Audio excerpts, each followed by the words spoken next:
안녕하세요. 정보가 세상을 바꾼다의 인포뱅크입니다. 이번에 전해드릴 내용은 다시 정조준한 중국 통신장비, 미국 ZTE 또 겨냥하다, 이번에는 뇌물 공여 혐의에 대해서 알아보겠습니다.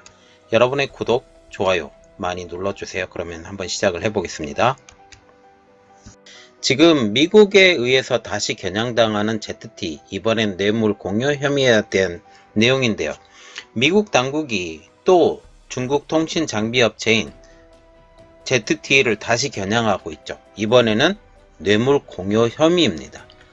미국 월스트리트 저널과 MBC 방송 등 외신에 따르면 13일 날 미국 법무부가 ZTE 직원들의 외국 정부 관리에 대한 뇌물을 공유한 혐의를 수사하고 있다고 보도를 하고 있습니다. 미국 뉴욕 남부지검은 이와 관련된 입장은 아직 밝히지 않았어요. 그런데 ZTE가 외국 정부 관리들에게 뇌물을 주는 것을 금지하는 해외 부패 방지법 위반 가능성을 염두에 두고 수사를 벌이는 것으로 알려져 있습니다. 이런 검사를 하게 된 배경에 대해서는 ZTE에 대해서 미국 기업이 아니더라도 미국 내에 자회사를 두거나 미국 금융체계를 이용해서 자금을 이동할 경우 수사당국이 해외 부패 방지법 위반 혐의로 수사를 착수할 수 있다라고 지금 월스트리트 저널은 설명을 하고 있는데, 특히 ZTE 본사는 선전에 있죠. 중국의 선전에 있지만 미국 텍사스주 리처스튼에 자회사를 두고 운영을 하고 있습니다. 이렇기 때문에 ZTE를 검사를 할 수 있어요. 그래서 이것에 대한 ZTE 반응을 한번 보면, ZTE 측 대변인은 MBC에 대해서 이렇게 말을 하고 있는데요. 법적 의무와 규정 준수 의무를 이행하는데 전적으로 전념하고 있으며, 우리의 최우선 가치는 ZTE를 세계 시장에서 신뢰할 만한 믿을 만한 기업으로 만드는 일이라고 하면서 그 밖에 언급을 하는 것은 적절치 않다라는 입장을 밝히고 있습니다. 그런데 가장 큰 문제, 이전에 파산 위기까지 몰렸어요. 이번에 미국 당국이 ZTE를 겨냥한 것은 이번이 처음이 아니죠. 미국 정부, 특히 상무부는 2018년도 4월 달에 중국의 통신장비 제조업체인 ZTE가 대북 그리고 대이란 제재를 위반했다면서 향후 7년간 미국 기업과 거래할 수 없도록 제재를 가하게 된 것입니다. 명목상으로는 제재 위반이었어요. 그런데 사실상으로는 중국과 무역 분쟁을 벌이는 미국이 중국의 첨단 기술 산업 발전을 억제하기 위함이라고 추측이 나오고 있죠. 물론 그게 맞습니다. 이로써 ZTE는 미국 기업으로서는 CPU 등 핵심 부품을 받지 못했어요. 그래서 결국은 도산 위기에 몰렸거든요.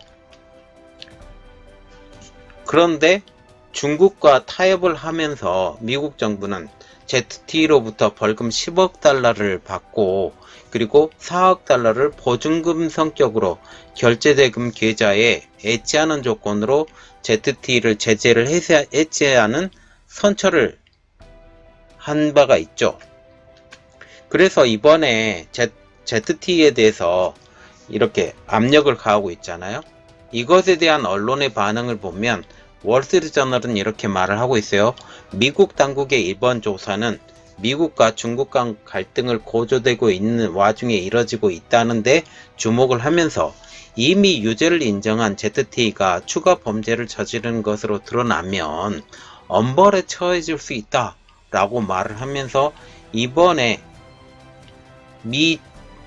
대이란, 대북에 대해서 지금 문제가 걸려 있어서 선처를 했는데, 이번 것까지 다시 하게 되면 어려워질 수 있다 라고 말을 하고 있습니다. 그래서 우리가 볼 수 있는 것, 미국 정부는 아직도 중국의 통신 기업들에게 제재를 가하고 있다라는 거죠. 그 내용을 한번 보면, 미국 도널드 대통령은 12일 날 안보상 위협 우려가 있는 중국 통신 장비 업체인 화웨이와 중신통신인 ZTE를 그들의 기기를, 특히 통신 장비를 연방 자금으로 구매할 수 없도록 하는 법안에 서명을 했습니다. 그리고 이것에 시행이 들어가게 됐죠. 그리고 CNBC 등에 따르면 트럼프 대통령은 이날 화웨이와 ZTE 통신기기를 배제하는 대신에 다른 제품으로 대체하는 비용을 국고로, 특히 10억 달러의 이런 국고를 이용해서 그 기기를 바꿔주겠다라고 하는 지원 법안도 같이 정식으로 사인을 하게 된 것입니다. 새 법에 의하면 화웨이와 ZTE 등 미국에 위험하다고 인정되고 있는 중국 기업의 제품을 사는 것을 금지하고, 고객이 200만 명 이하 중소규모의 통신업체에 대해서 기존 설비의 철거 그리고 교환에 드는 비용 모두를 보상한다라는 게 이 내용입니다. 자, 지금 보시면 ZTE를 또 때리고 있어요. 그리고 화웨이도 다시 걸고 있죠. 말하자면 한번 때리네 다시 때리는 것입니다. 화웨이도 마찬가지고요. 이번 제재를 통해서 미국 땅에 ZTE와 화웨이의 제품, 특히 통신 장비는 다 걷어내릴 가능성까지 크게 됩니다. 이것을 통해서 미중 무역 전쟁 아직 끝나지 않았어요.